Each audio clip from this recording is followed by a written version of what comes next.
Greetings, those who walk the shadowed path and those who seek strength in places others fear to look. Tonight, we gather not in sorrow, but in defiance and remembrance, summoning a different kind of strength, the kind only born from grief and resilience. As I stand before you, I want to share a personal tale, one that has shaken my spirit yet also tempered it. Just a short while ago, I lost my grandmother, a guiding force, a wise soul whose presence was a constant in my life.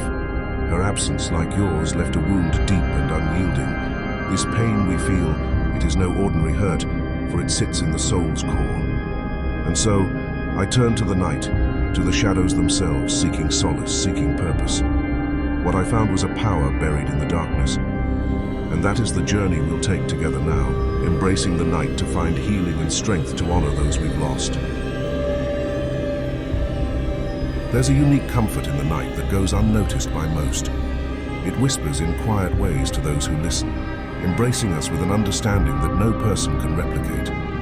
In our society, grief is expected to diminish, to fade, and yet like the sun setting each evening, our sorrow remains constant and true. We need not fear that darkness, for it's within those depths that we find the truest reflection of our pain and of our potential.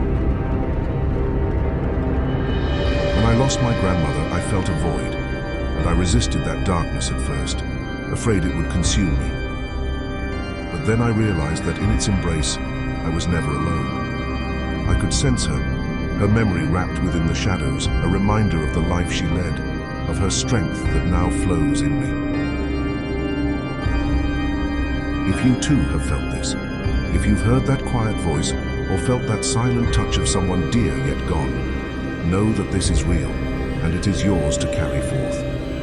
There's power in that connection, an ancient bond. Darkness doesn't erase love, it amplifies it.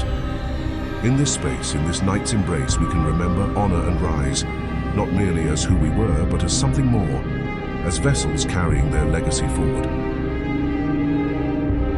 Loss has a way of crippling even the mightiest among us. We may wonder how we will stand without them, yet the truth is that they have not left us.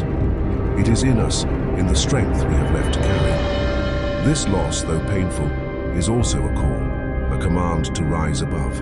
Not to dishonor their memory with weakness, but to cultivate ourselves with the fortitude they showed us in life. My grandmother was a figure of unshakable resolve. In moments of despair, she would tell me, "This too shall pass." And while she herself may have passed from this life, the strength she instilled in me remains eternal.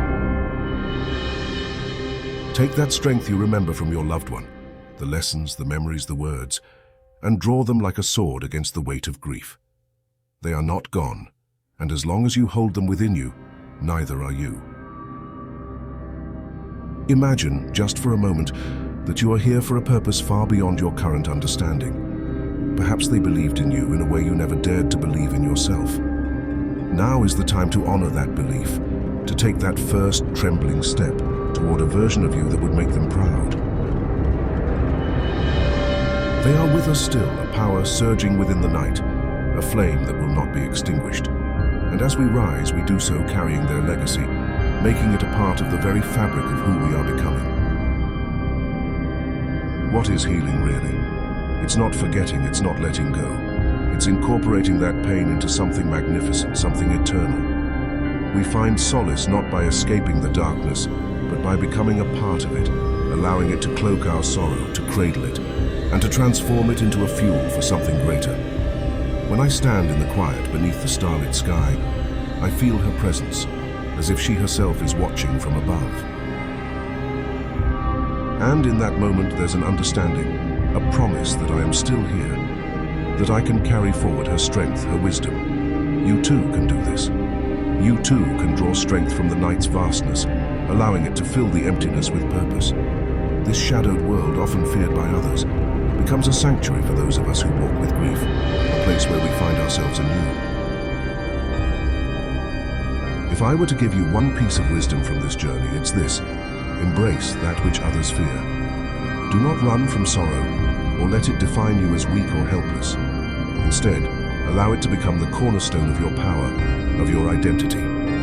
Each moment of sorrow is a chance to look within, to find that bond and to know it will never be broken. We are not powerless.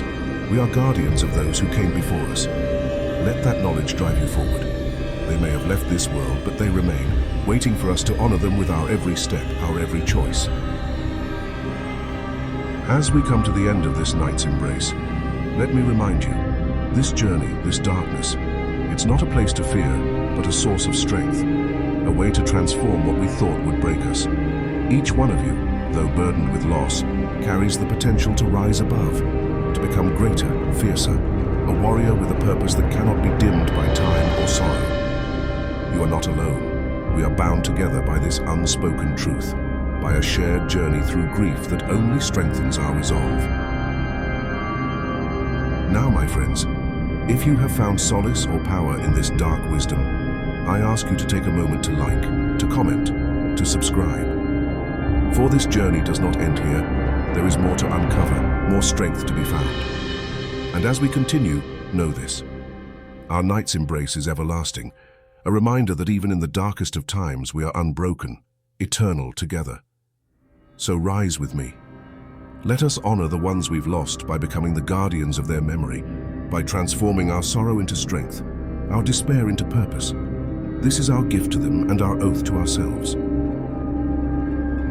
This is part 8, and we only have 2 more chapters left, so thank you for being here. Together we rise.